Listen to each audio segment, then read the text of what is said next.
2019년 8월 11일 일요일 돈다방 미쓰리 시작하겠습니다. 제가 어제 방송에서 최근 김정은이가 미사일을 이렇게 쏘고 있는데 트럼프 대통령은 괜찮다 해주고 있지만 트럼프 대통령을 제외한 다른 사람들은 자국의 평화와 안보에 위협을 느끼게 될 거라. 그러면 결국 트럼프 대통령의 노벨 평화상도 이제 점점 멀어지는 게 아니냐 이런 이야기를 전해드렸습니다. 그런데 어제 미사일을 또 쐈더라고요. 제가 맨 처음에 김정은과 트럼프 대통령이 만난다고 했을 때, 북미 정상회담이 개최되고, 두 정상이 이제 비핵화를 가지고 이야기를 한다 그랬을 때, 제가 가장 우려했던 부분은 바로 김정은의 나이였죠. 나이가 어리면 젊음과 패기와 열정은 있지만, 노련미와 어떤 연륜과 경험이 부족하다. 그런데 이 외교, 각국의 이 외교, 정치 이런 것들이 사실 젊음이 보여줄 수 있는 패기와 열정과 그런 것들로는 좀 부족한, 더 노련해야 되고 더 경험이 많아야 되고 막 진짜 어찌 보면 능글능글능그렁이 같은 그런 사람들이 모여서 자국의 이익을 챙기고 이런 게 저는 외교라고 생각을 하는데, 그러다 보니 김정은이가 보여줄 수 있는 모습이 어떤 노련미보다는 젊음이라는 이름으로 도발, 그리고 나이가 어리다 보니까 떼쓰고 징징거리고 보채고 이런 것들, 이게 저는 좀 염려됐던 부분이었거든요. 물론 제가 며칠 전에는 얄미워 죽겠는데 김정은이가 저쪽 동쪽으로 미사일을 쏘는 바람에 저쪽 동쪽 우리 옆에 있는 나라의 사람들은 심장이 쫄깃쫄깃해졌을 거고요. 왠지 모르게 우리를 대신해서 그냥 한 방 먹여준 것 같은 그런 속 시원함도 느꼈다라는 말씀도 전해드렸지만, 지금 관점으로 봤을 때는 제가 우려하는 건 이거죠.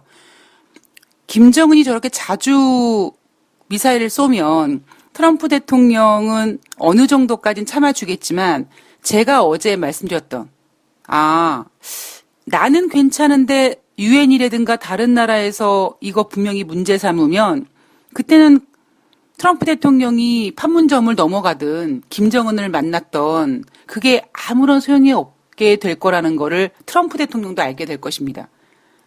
그럼 과연 트럼프 대통령이 언제까지 저거를 그냥 봐줄 것이냐, 그냥 부분에 있어서 아마 트럼프 대통령은 자로 잴 거예요. 김정은이가 저렇게 자주 미사일을 쏘면은 내 노벨 평화상이 점점점 나와 거리가 멀어지겠구나라는 계산기를 분명히 두들길 것입니다. 그런 부분에 있어서 김정은의 저런 잦은 도발이 지금 결코 여러 상황을 이렇게 좋게 만드는 거는 아니다. 그러나 어쨌든 제가 지난번에 사시 연대기에 출연을 해서 그때도 김정은이가 미사일을 쐈을 때거든요. 그러면서 이제 잠깐 제가 증시 이야기를 하면서, 예전에는 북한이 미사일을 쐈다, 장중에 오전 11시에 쐈다, 그러면 증시가 올라가다가도 북한이 미사일 쐈다 하면은 막 출렁거리고 막 하락하고 막 이랬는데, 요즘에는 우리나라 증시가 눈 하나 깜빡 안 한다. 그죠? 대부분 최근에는 새벽에 쏘죠. 새벽에 쏘면은 우리나라 증시가 열리기 전에 쏘는데, 우리나라 증시에서는요, 북한이 미사일을 쏴서 증시가 변동성을 보이고 그런 얘기는 아예 하덜덜덜 하지 않습니다. 안 합니다. 그만큼 이제 우리나라 주식시장이 김정은의 마음을 읽고 있다는 거겠죠. 마치 지난주 한 주 동안 뉴욕 주식시장이 트럼프 대통령의 마음을 읽고 있는 것처럼.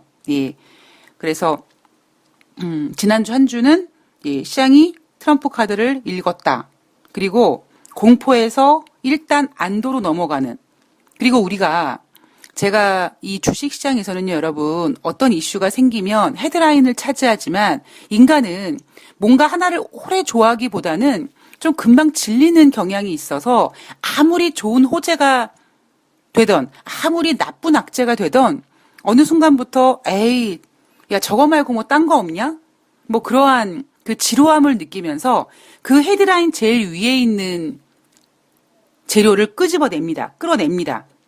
그리고 이제 다른 거를 채우려고 하죠. 뭐 신선한 거 없어? 새로운 거 없어? 주식이 상승하기 위해서는 조금 더 모멘텀이 강한 그 무언가가 없어? 뭐 이렇게. 제가 시간이 지나가면 여러분, 미국과 중국의 무역 분쟁은 그냥 어느 순간에는 아마 미국과 중국이 서로 베이징과 뭐 워싱턴을 이렇게 왔다 갔다 하면서 무역 협상하는 거는 어느 순간에 뉴욕 증시 마감해서 없어질 것이다, 사라질 것이다. 가끔씩 뭐 지난번에 진행됐던 베이징에서 협상이 뭐 어떻게 됐다 그러면은 우리 투자자들은 가만히 있어봐, 쟤네 아직까지 저러고 있어? 뭐 이렇게 생각할 정도로. 예. 근데 지난 한 주 동안에는요, 뉴욕 증시에서 증시가 트럼프 대통령의 마음을 읽은 부분도 있지만, 그리고 우리 같은 경우에는 주 초반에 겪었던 어떤 공포를 안도로 좀 이렇게 넘기는 그런 한 주도 보냈지만, 한편으로는요, 미국과 중국의 무역 분쟁이라는 재료보다는 지난주에 가장 많이 우리가 회자됐던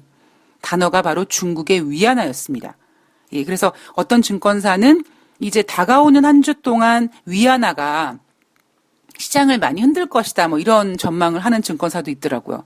그래서 어느 순간부터 우리는 그냥 말로는 그래, 무역 분쟁에서 이제 환율 전쟁으로 가는 건가? 가려나라고 하지만 이미 분위기는 큰 12라운드의 미국과 중국의 패권 전쟁 속에서 이제 1라운드 무역 분쟁에서 자연스럽게 바통을 이제 환율로 넘기는, 예, 그런 어떠한 전환기를 우리가 맞이하고 있는 게 아닌가, 뭐 그런 생각을 했습니다. 오늘이 말복이더라고요. 예. 언제부터인지, 초복이 지났습니다. 중복이네요. 했는데 벌써 말복이고요. 이제 열흘만 조금 넘기면, 처서가 올 거고요. 글쎄요.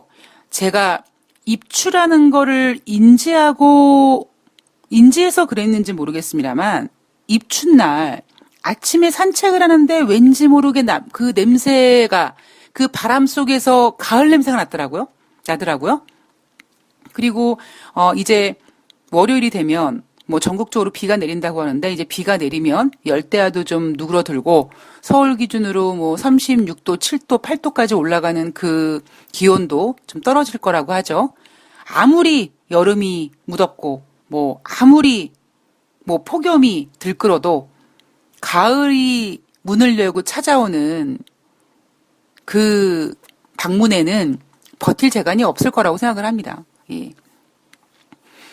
오늘 말복인데, 예, 여러분들, 근데 뭐, 요즘에 하긴 그죠? 뭐나 평소 애들 먹을 게 많고 풍족하니까, 옛날에야 먹을 게 없으니까, 어떻게 해서든지 그냥 절기를 핑계로, 명절 때 배 터지게 먹어야 되고, 뭐, 초복, 중복, 말복 때 몸보신해야 되고 그랬는데, 요즘엔 사실 많이 없어지긴 했습니다. 예, 그래도, 말복이다.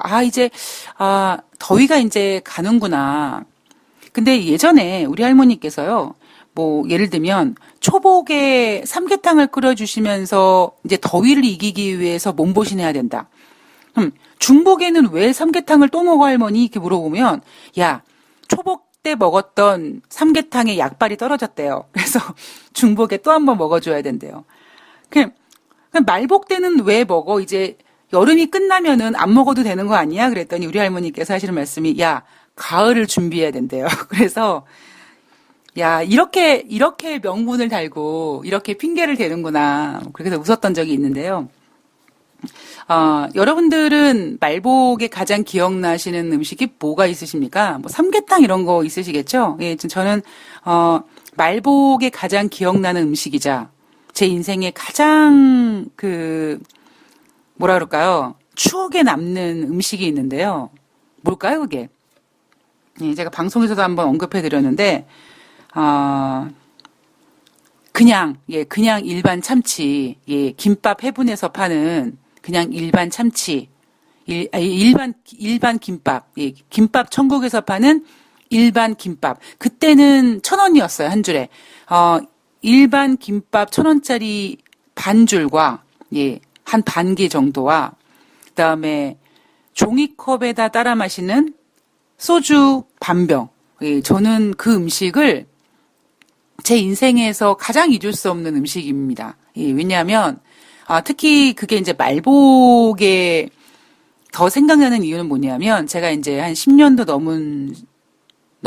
그 10년도 더 전에 10여 년 전에 그 유기견 보호소 봉사를 다닐 때요. 아침에 가면 지금 얼마나 덥습니까? 근데 그냥 맨옷을 입고 봉사를 못 해요. 왜냐하면 그 강아지 털들이 이 옷을 파고들고 뭐 옷에 묻기도 하고 그냥 묻는 게 아니라 이 옷을 파고들기 때문에 그 왜 우리 반도체에서 일하시는 분들 입는 옷 같은 거 있잖아요. 예, 그런 거를 이제 사서 입고 얼마나 덥겠습니까?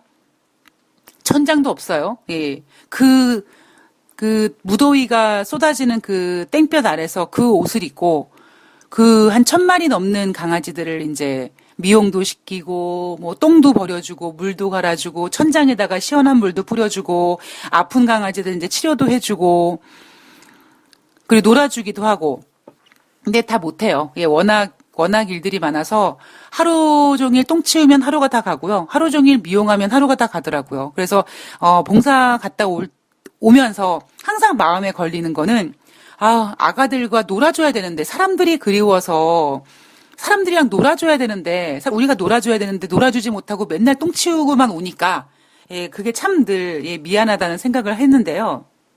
이제 이렇게 무더위가 이제 지속되면 유기견들이 이제 관리가 잘 안 되면은 털들이 막 뭉치고 그 털 속에서 피부염이 걸리고 이제 그럽니다. 그래서 이제 강아지들을 붙잡고 이 애교음 그 털 미는 그 기계로 밀어주면 좋죠. 예, 좋은데 뭐냐면 이 날이 버티질 못합니다. 그래서 겨우 그 털 미는 기계로 밀어줄 수 있는 강아지가 한 마리, 2마리 정도밖에 안 돼요.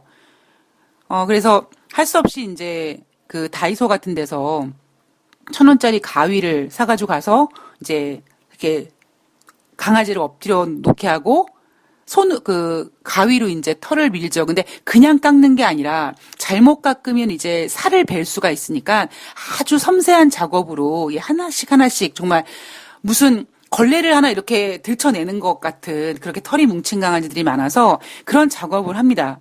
그러면 그렇게 해서 제가 1시간 반 만에 한 마리씩 하거든요.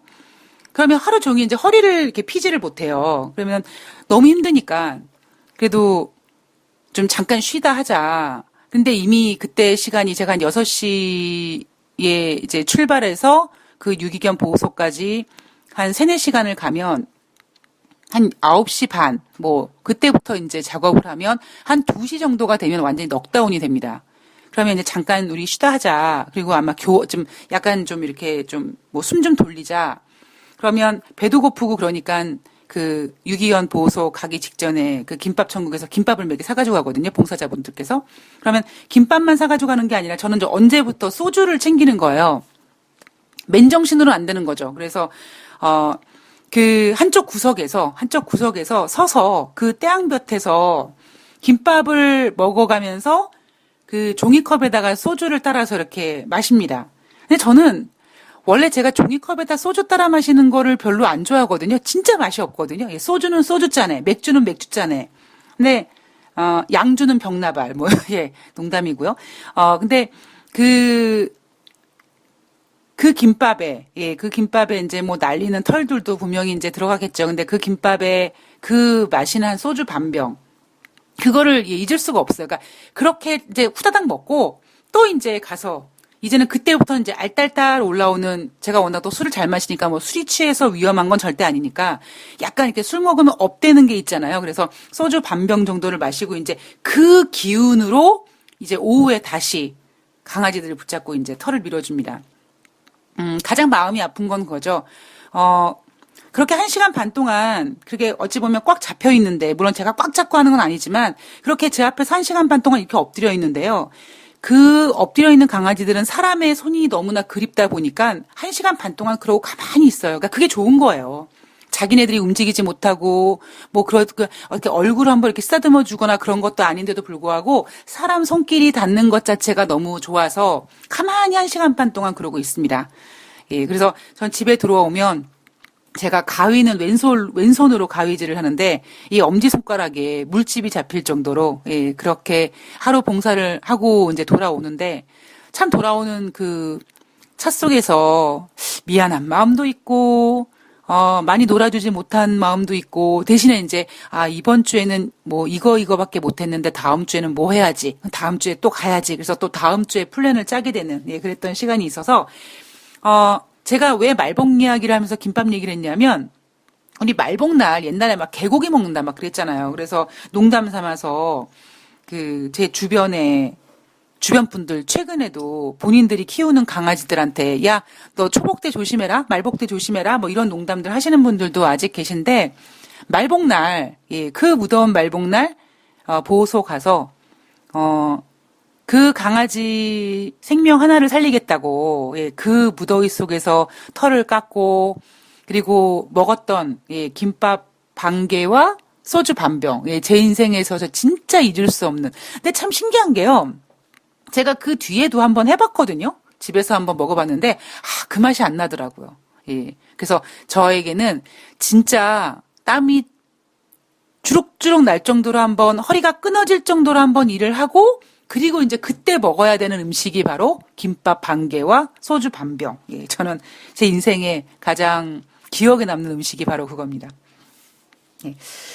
자, 여러분들에게 추억이 있는 그 음식들이 하나씩 있으시잖아요. 저는 예전에 남자친구랑 굴을 먹다가 뭐 싸운 건 아닌데 남자친구가 좀 빈정상하게 한 게 있어가지고 제가 좀 기분이 안 좋았었어요. 그래서 그때부터 제가 굴에 대한 트라우마가 생겨가지고요. 한동안은 굴을 하나만 먹어도 토사광난이 막 정말 죽었다 살아납니다. 처음엔 왜 이러지? 라고 했다가 그 다음에 굴을 먹었는데 또 그러고 그래서 이게 그런 거구나 라고 해서 저 그 굴 트라우마를 이겨내기 위해서 한 몇 년 걸렸던 것 같아요. 예, 그래서 항상 음식은 뭐 최근에 혼밥 혼술 많이 하시니까 저도 그렇게 하지만 뭐 맛있는 거 먹는 것도 좋고 좋은 거 먹는 것도 좋지만 기분 좋게 먹어야 되는 게 아닌가. 삼계탕 먹는 복날에 즐거운 마음으로 삼계탕을 먹는 게 아니라 부부싸움 하면서 삼계탕 먹으면 그게 어디, 예, 뭐 몸보신이 되겠습니까? 그죠? 즐거운 마음으로 음식은 먹어야 되지 않을까? 뭐 그런 생각을 했습니다. 자, 제가 이제 이따가 8월 11일 오후에 한 저거 정도의 이제 그 기획방송을 또 하나 올려드릴 텐데요. 우리 네네 요기님께서 분할 매수를 해봤다. 미쓰리가 얘기했던 게 이게 거시기 그 코스트 에버러지 효과구나. 그거 느꼈다. 그러면 또 이제 궁금증이 생기셨겠죠. 자, 그런데, 수익이 나면 어떻게 팔아야 되나요? 야, 수익 나면 그냥 파는 거지. 그걸 뭘 나한테 물어봐. 그렇게 혹시 미쓰리가 생각하는 게 아니냐. 뭐 이렇게 말씀해 주셨는데요. 무슨 그렇게 섭섭한 말씀을 하십니까? 예. 여러분, 주식은요, 매수하는 것보다 매도하는 게 더 어렵습니다. 매도는요, 정말 제가 어떻게 표현하냐면, 이태리 장인 정신이 한 땀 한 땀 정성을 다하는 듯한 정성으로 매도해야 되는 거예요. 그래서 제가 앞서서 그 매도, 그 호가에다가 잔량 싸놓지 마라, 이런 얘기 하잖아요. 매수보다 매도가 더 어렵습니다. 예, 그리고 매수도요, 분할 매수도요, 아마 제가 분할 매수만 1년을 해도 아마 다 전달하지 못할걸요? 예, 그만큼, 주식이라는 녀석이 그렇잖아요. 예, 그만큼 이제 뭐 쉬운 녀석이 아니다 보니까 일단은 제가 분할 매수에 대해서 일단 다시 한번 추가적으로 내용을 좀 올려드리도록 하겠습니다. 매매하시는 분 참조를 좀 하셨으면 좋겠고요. 제가 다음 주 증시는 아직까지 제가 좀 방향을 못 잡고 있는데요. 다음 주에는 뭐 이렇게 굵직한 이벤트가 없어요. 어떤 뭐 연방준비은행 총재들의 발언이 있다든가 뭐 이런 것도 없고요. 뭐 경제 지표도 뭐 그렇게 그닥 별로 없어서 과연 다음 주에는 뭐가 키포인트인가? 뭐 사실 지금 저도 좀 고민하고 있습니다. 그 내용은 또 다시 제가 정리를 해서 내일 방송에서 전해드리도록 하겠습니다. 자, 오늘 방송은요. 지난주 8월 5일부터 8월 9일까지 한 주 증시를 돌아보는 시간을 지금부터 갖겠습니다. 자, 지난주 증시를 한 줄로 표현하면 어떻게 했으면 좋을까? 시장은 트럼프 카드를 읽었다. 뭐 저는 이렇게 좀 표현을 했고요. 뉴욕 증시는 지난주 월요일 날요. 뉴욕 증시는 2%대에서 3%대로 하락했습니다. 자, 여러분, 뉴욕 증시는요. 우리나라 주식시장 월요일 날 증시가 끝난 다음에 미국 주식시장 월요일 날 증시가 시작이 됩니다. 그죠? 그래서 우리나라 증시가 8월 5일 날 하락했습니다. 근데 아침에 8월 6일 날 아침에 눈을 떴더니 뉴욕 증시가 2, 3% 하락했다. 그래서 우리나라 주식시장이 화요일 날 크게 하락했죠. 자, 월요일 날 뉴욕 증시가 왜 이렇게 하락했나?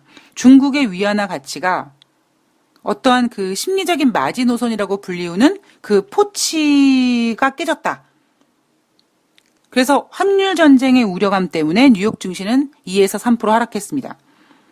자, 그런데 화요일 날은 다시 중국이 그냥 가만히 넋놓고 있지 않고, 그리고 물론 말로는 우리 환율 조작하지 않았다라고 얘기했습니다만, 어쨌든 시장의 안정을 위해서 뭐 다음 주에, 그러니까 이제 8월 10일부터 8월 16일 사이겠죠?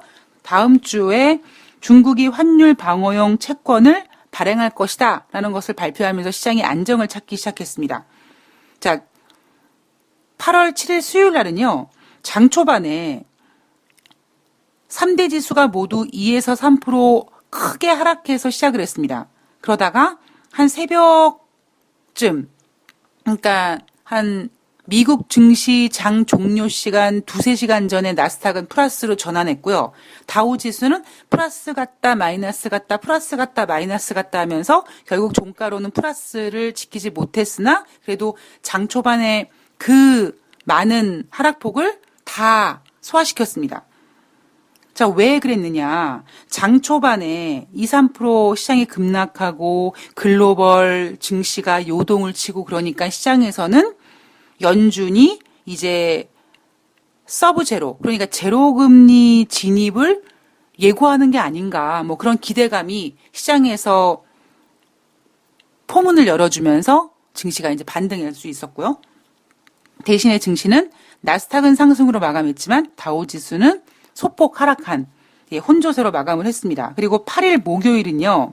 중국이 인민은행에서 위안화 고시 환율로 그 포치를 다시 지키는 7위안화를 다시 지키는 모습이 진행이 됐고, 그죠? 그래서 시장이 좀 안정을 찾는 모습이 나타났습니다. 그래서 미국 증시가 1에서 2% 상승을 했죠. 자, 그러나 9일 날, 금요일 날은 다시 1% 내외로 미국 증시가 하락했습니다. 제가 이런 얘기 드렸죠. 트럼프 대통령이 증시 올라가는 꼴을 못 보네요.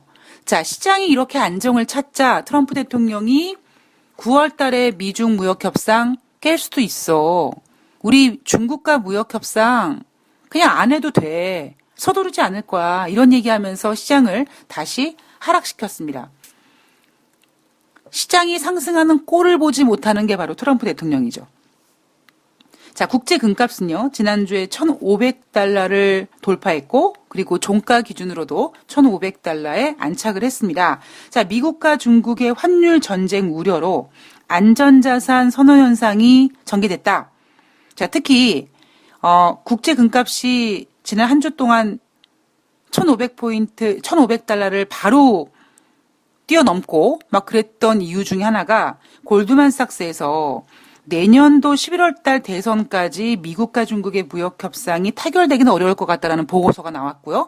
같은 날 모건 스탠리에서 내년 중반까지 세계 경기가 좀 침체가 될 것 같다 이런 그 보고서가 나오면서 국제 금값이 더 강하게 움직였습니다. 제가 지난주 여러분들께 이제 국제 금값에 대한 저의 생각을 전해드리면서 저는 1,200달러 국제 금값의 저가를 봤기 때문에 지금 1,400달러 근처 때는 좀 비싸 보인다. 예, 그때 안 샀는데 지금 굳이 왜 사냐라는 이야기를 전해드렸고요. 그리고 또 하나, 우리가 2008년도에 미국발 금융위기가 터졌을 때, 달러의 영향력에 스트레스 받는 사람들이 만들어낸 게 바로 가상화폐고요. 예, 비트코인이죠.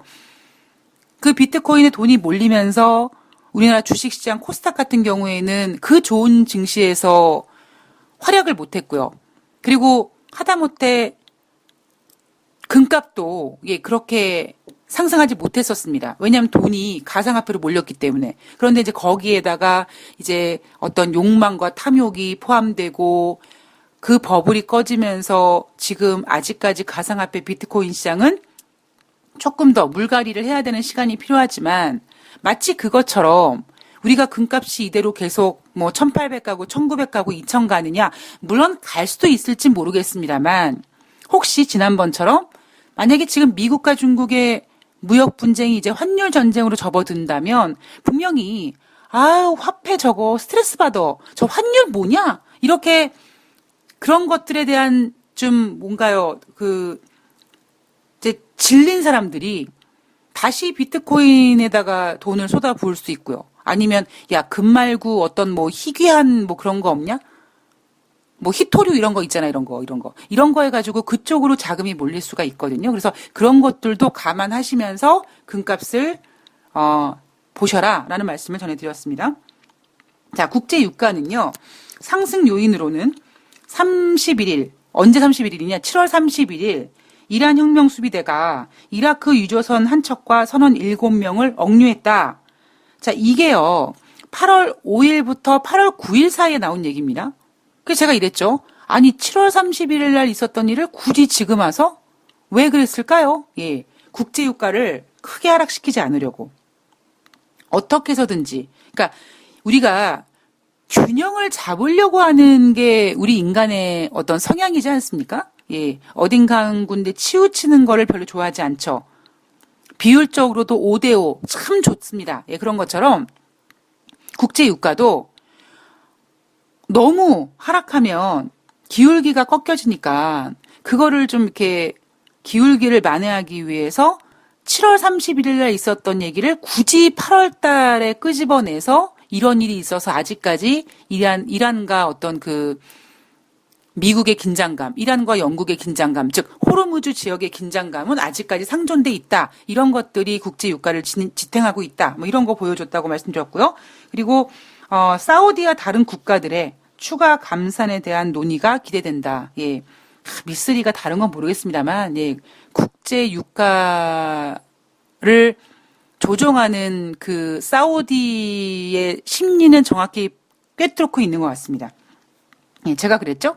국제 유가 뭐 30달러, 20달러 떨어질 거라는 전망 나올 때 웃기는 소리 하지 말라고요. 예, 사우디나 오펙이 병신입니까? 가만히 있겠습니까? 지네들끼리 카카오톡 단톡방 만들어가지고 야, 우리 감산 더 해야겠다. 분명히 이런 얘기 나올 거라고요. 자, 그리고 7월달 중국의 원유 수입도 전년 동월 대비 14% 증가하면서 중국에서 써주는 국제 유가 양도 그렇게 아직까지는 뭐 괜찮네라고 생각할 정도가 됐습니다. 그리고 사우디가 8월달과 9월달 원유 수출 규모를요, 하루 평균 700만 배럴 이하를 유지하면서 공급을 조절해 주겠다. 자, 이런 걸 생각하셔야 돼요. 제가 왜 사우디나 오펙 회원국들이 시장에서 국제유가 20달러, 30달러 간다라는 전망 나오면은 바로 이렇게 뭐 감산을 논의한다. 왜 그럴까요? 사우디나 오펙 회원국들은요, 기름이 재산이란 말이에요. 내가 팔려고 하는 제품의 가격이 떨어진다는데 그거를 가만히 보고 있을 사람이 누가 있겠습니까? 자, 그리고 미국의 원유 수출기 가동 건수가 전주 대비 6개 감소해서 지금 764개인데요. 미국이 아직까지 생산하는 생산량이 1200만 배럴이 넘습니다. 그러나 지금 원유 수출기 가동 건수가 800대에서 지금 700대로 줄어들었기 때문에 아마 이제 조만간 미국의 일일 평균 생산량도 아마 한 1000만 배럴 내외로 좀 내려오지 않을까 싶습니다. 자, 하락 요인으로는요, 미국이 중국을 환율 조작국으로 지정한다. 즉 미국과 중국의 무역 갈등으로 교역량이 감소하는 거 아니냐. 그리고 미국의 원유 재고량이 시장에서는 한 8주 연속 증가세, 한 230만 배럴 감소하지 않겠는가. 8주 연속 감소세를 예상했지만 시장은 예상을 깨고 8주 만에 증가세를 보였습니다. 뭐 크게 증가한 건 아니었고요. 239만 배럴 증가했습니다. 그리고 원유뿐만 아니라 휘발유와 정제류도 재고가 증가됐다. 이게 바로 국제 유가의 하락 요인이었습니다. 미국이 재고량이 줄지 않고 증가했네. 소비를 안 했단 얘기네. 어머, 휘발유나 정제류도 재고가 증가됐네. 소비를 안 했다는 얘기네. 그 얘기 뭡니까? 수요 둔화 우려감 때문입니다. 자, 그리고 미국의 원유 생산량 하루 평균 1227만 배럴 기록했다. 제가 조금 전에 그랬죠. 원유 수축의 가동 건수가 줄어드는 거 보니까 이제 1227만 배럴 좀 아래쪽으로 내려올 가능성이 높습니다. 그리고 국제에너지기구에서 올해 수요량을 하루에 120만 배럴에서 110만 배럴로 하향 조정했는데요. 넉 달 중에 석 달을 지금 계속 수요량을 줄여놓고 있습니다. 오펙 회원국들, 이런 국제에너지기구 이런 애들이 이제 한 달에 한 번씩 보고서를 내놓는데요. 지금 벌써 3개월 연속 국제 유가 의 수요가 줄어들 것이다 라고 전망하고 있습니다. 참고로 이제 다가오는 13일 날 지금 제가 말씀드렸던 하루에 120만 배럴에서 110만 배럴 수요가 줄어들 것이다 라고 전망했던 것은 국제에너지기구고요. 그리고 이제 13일 날은 오펙에서 월간 시장 보고서를 발표를 합니다. 만약에 오펙 월간 시장 보고서에서 수요가 또 이렇게 국제에너지기구처럼 감소될 거라고 전망을 하게 된다면 아마 오펙 회원국들과 사우디는요. 감산량 늘리겠다라고 이제 아마 적극적으로 나설 가능성이 높습니다. 자, 경제 지표부터 2부에서 이어가도록 하겠습니다. 자, 오늘은 앞으로 생겨날 일들이 아니라 우리가 그동안 하루하루 역사를 써나갔던 지난주 증시와 글로벌 이슈를 돌아보는 시간입니다. 여러분들 들으시면서 아우 저거 아는 얘기 또 하네. 아우 야 너는 왜 그런 얘기를 왜 하니? 이렇게 생각하시면 절대 안 됩니다. 어찌 보면 제가 지금 국제 유가면 국제 유가 하다못해 미국의 금리가 올해 인하될 것이라고 맞췄던 유일한 이쪽 분야의 사람이 된 이유가 바로 몇 년 동안 돈다방 미스를 진행하면서 돌아갈 수는 없지만 돌아볼 수는 있는 이 주식시장을 다시 한번 체크했던 이 기록들이 그 밑바탕이 된 거라고 저는 생각을 합니다. 오늘 방송 꼭 한번 들어보시면서 지난주 한 주, 그래 미쓰리가 그 얘기할 때 이런 비율을 썼지? 맞아 그때 그랬어. 이런 것들 다시 한번 여러분들 머릿속에서 기억하시면서 그 데이터를 여러분의 뉴런에다가 각인시키시면 됩니다. 자, 2부에서 경제지표부터 확인을 해볼 텐데요. 사실 제가 지난주에는요. 솔직히 증시가 워낙 엉망진창되고 막 정신없이 돌아가서 경제지표를 막 크게 그렇게 집중적으로 짚어드리지는 못했습니다. 그래도 어쨌든 다시 한번 전반적으로 어떤 지표들이 발표됐는지 한번 보고 그리고 글로벌 이슈 체크로 넘어가 보도록 하겠습니다. 2부에서 뵐게요.